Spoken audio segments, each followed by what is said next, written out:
Hello বন্ধুরা, তোমরা তো অনেকেই জানো কিছুদিন আগেই আমরা ঘুরতে গিয়েছিলাম সিমলা মানালিতে। আজকে যে ভিডিওটা আমি তোমাদের সাথে শেয়ার করব, এই ভিডিওটা মানালির সোলাং ভ্যালির ভিডিও।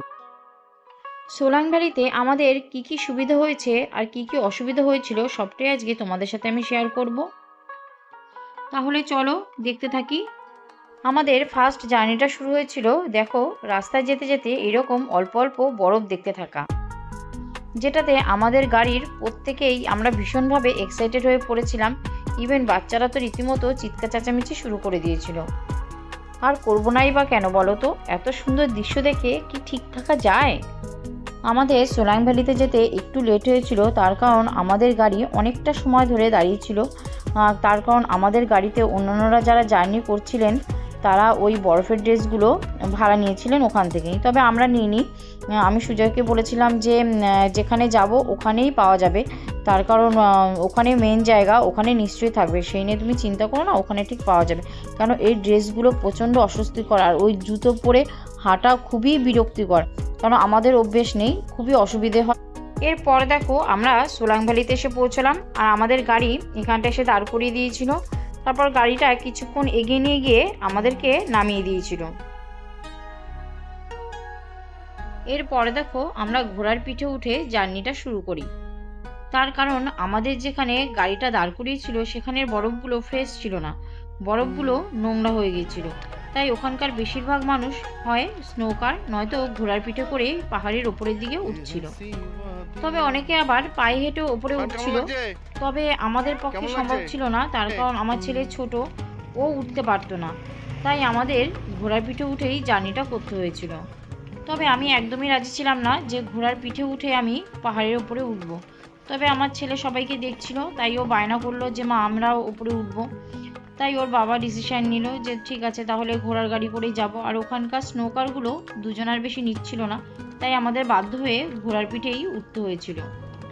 আর আমার ঘোড়ার পিঠে উঠে রীতিমতো ভয় লাগছিল, তার কারণ ওখানে যে রাস্তাটা তোমরা দেখতেই পাচ্ছ, যে পাথরগুলো রয়েছে ওখানে বরফের জলগুলো আস্তে আস্তে পাথরগুলো প্রচণ্ড পরিমাণে স্লিপ হয়ে গিয়েছিল, আর ঘোড়ার পাটা একবার এদিক আর একবার ওদিক পড়ছিল। ওই দেখে আমার ভীষণ ভয় লেগে গিয়েছিল যে ঘোড়ার উপর থেকে যদি পড়ি আমি শেষ। আমি আমার ছেলেকে নিয়ে এই সময় ভীষণ ভয় পাচ্ছিলাম, ওকে বারবার করে বলছিলাম ভালো করে ধরে বসবি। আমি ভয় পাচ্ছিলাম বলে ঘোড়া চালক আমাকে বলছিল ম্যাডাম জি আপ নিচে মাত দেখিয়ে আপ ভিউ দেখিয়ে।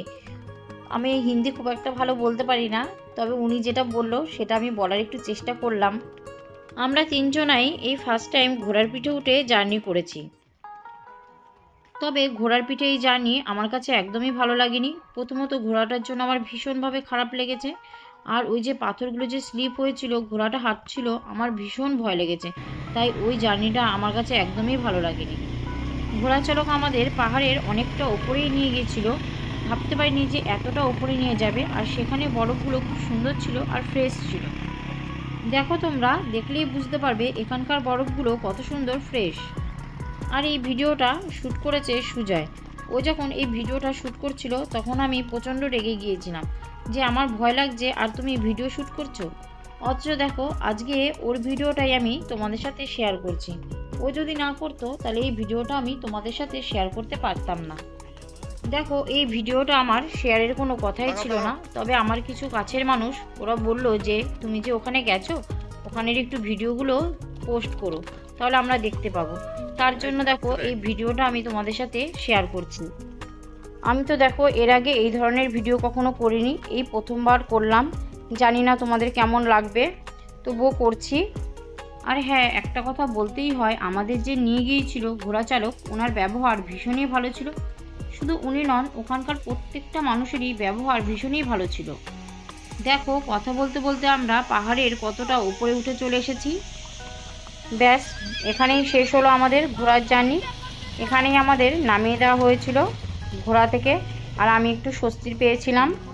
আমি জানি না কেন ওখানে যাওয়ার পরেই আমাদের সবার স্কিন প্রচণ্ড পরিমাণে ড্রাই হয়ে গিয়েছিল। আমরা যখন ওখানে ছিলাম তখন ওয়েদার বেশ ভালোই ছিল, হঠাৎ করে দেখলাম মেঘলা হয়ে গেছে আর স্নোফল। ব্যাস তার সাথে সাথে দেখো আমাদের পাগলামো শুরু।